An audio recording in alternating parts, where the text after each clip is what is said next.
Salam tani selalu berinovasi. Ini saya akan bagikan sedikit mengenai tentang kelebihan nitrogen. Jadi untuk rekan-rekan, ketika padinya sudah bunting atau kira-kira di usia 50 hari ke atas, itu jangan menggunakan nitrogen, apalagi dalam posisi spray. Nah, nanti akan berdampak kepada pembuahan atau bulir. Nah, malah yang keluar nantinya akan seperti ini. Nah, ini bahan bulirnya nanti akan mengecil seperti ini, atau nah seperti ini. Ini kecil-kecil, sebenarnya ini bahan bulir.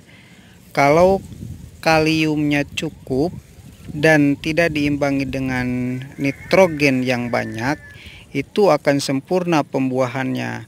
Tapi dikarenakan kelebihan nitrogen akan seperti ini. Nah, ini biasanya ujungnya juga akan seperti ini. Tuh kelihatan ujungnya, bijinya itu akan kecil-kecil. Jadi bahan bijinya akan kecil dan juga memutih, dan ujung-ujungnya dia tidak akan jadi bulir. Dan tidak hanya di ujung, juga di pangkal itu sama. Ini padinya sedang berbunga. Nah, bisa dilihat pangkalnya juga sama. Jadi bulirnya akan kecil. Nah, seperti ini kan kurang bagus nih. Nah, seperti ini kurang bagus. Ini nanti akan kecil. Nah, seperti ini mengkerut, ini kurang bagus. Yang normal seperti ini, yang normal. Dan kalau seperti ini nanti kurang bagus. Bisa jadi kurang ngisi atau ngisinya tidak sempurna. Itu. Nah, ini diakibatkan salah satunya kelebihan nitrogen. Bisa juga itu biji mati, biasanya berada di tengah.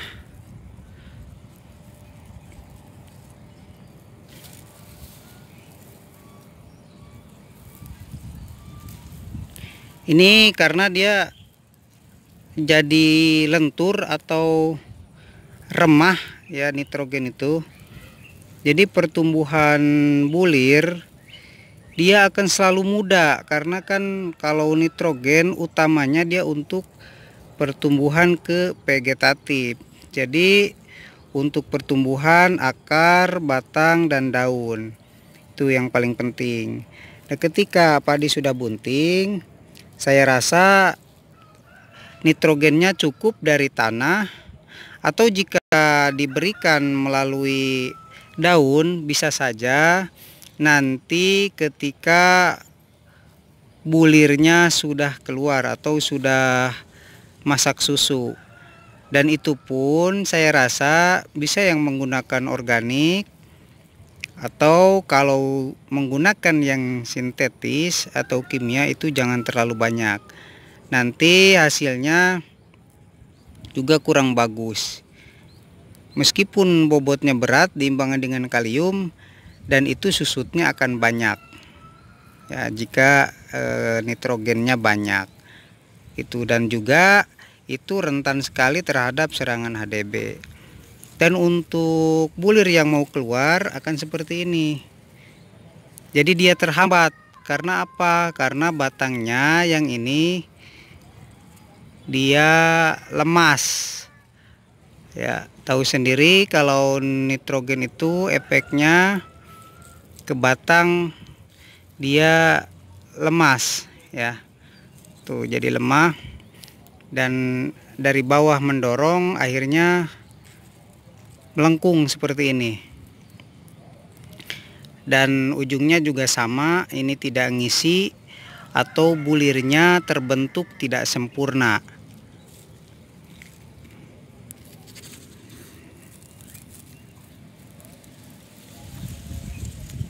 Nah, itu jika kelebihan nitrogen, kerugiannya dampaknya seperti itu. Dan juga nanti kalau batangnya itu remah, juga akan rentan terhadap serangan hama baik penyakit. Itu maka dari itu untuk usia 45 atau sampai 50 hari ketika bunting itu dihentikan dulu nitrogennya. Ketika mau diaplikasikan lagi silahkan nanti ketika masak susu, dan itu pun sedikit saja. Ini sebenarnya kalau sempurna keluar malainya, ini bulirnya banyak sekali yang hilang ya. Itu salah satunya karena kelebihan nitrogen. Memang saya sengaja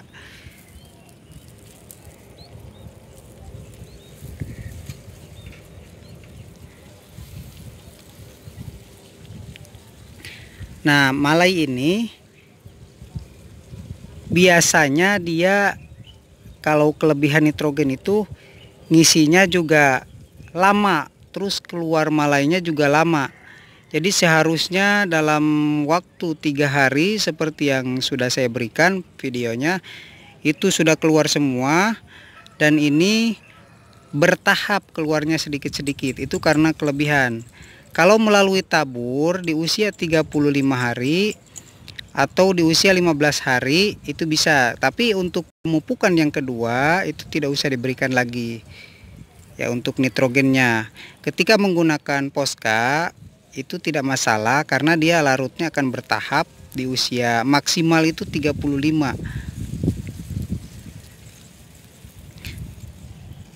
Nah, ini harusnya bagus nih malainya, tapi karena kelebihan nitrogen jadi bisa dilihat ini. Ayo fokus. Nah, ini bahan malai. Maaf, maksud saya ini bahan bulir tapi kecil. Ya, ini bulirnya kecil dan ini tidak akan ngisi. Yakin ini tidak akan ngisi. Banyak sekali.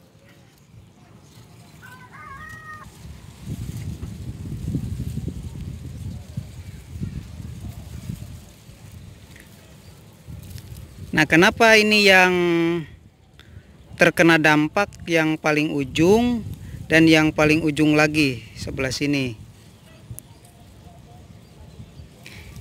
Karena kalau yang paling ujung sini dia yang paling pertama ketika kelebihan nitrogen itu masih ada, dan dampaknya dia dari keluarnya itu lemah. Jadi posisinya ketika keluar malai dia lemah, terus ini bulirnya itu kecil-kecil, dan yakin bisa dilihat pada gambar ketika masih di dalam batang pun ini sudah memutih. Posisi bulirnya sudah memutih karena dia tidak akan ngisi, yakin, dan ujungnya bisa jadi biji mati, dan ini bisa jadi bahan bulir yang tidak sempurna.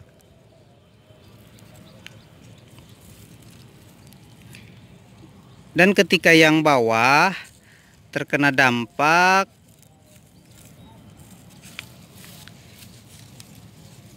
karena pembentukan, ayo fokus. Nah, karena pembentukan yang paling ujung atau di pangkal ini, nah seperti ini, di pangkal ini biasanya dia membutuhkan kalium yang banyak ya, akhirnya dialihkan kepada ini yang di tengah. Itu pun di tengah juga ada sebagian yang tidak kebagian, yang kelebihan nitrogen, dan ujung-ujungnya bulirnya itu tidak sempurna juga. Dan ini terus terjepitnya cukup lama di dalam batang sini ya, akhirnya dia rusak karena bulirnya itu kalau nitrogennya berlebih dia tidak akan kuat Ya, jadi lembek posisinya. Ya, maka dari itu untuk pemberian nitrogen diimbangi sesuai lah yang dibutuhkan oleh tanaman. Misalkan ini kebutuhan nitrogen itu di masa vegetatif, oke lah berikan di masa vegetatif. Dan ketika peralihan ke masa generatif, itu yang dibutuhkan fosfor. Ya, dan ketika sudah mulai ke generatif, itu kalium yang dibutuhkan. Nitrogen sebenarnya tidak perlu diberikan lagi karena dari tanah juga cukup ya pengambilannya. Ketika yang sudah biasa diberikan lagi ya silahkan ya, tapi ya jangan banyak-banyak ya, rentan juga terhadap HDB atau hawar daun bakteri, juga penyakit yang lainnya. Ketika ada serangan itu akan rentan dan akan cepat menyebar. Oke, sementara itu yang bisa saya sampaikan. Terima kasih, semoga bermanfaat.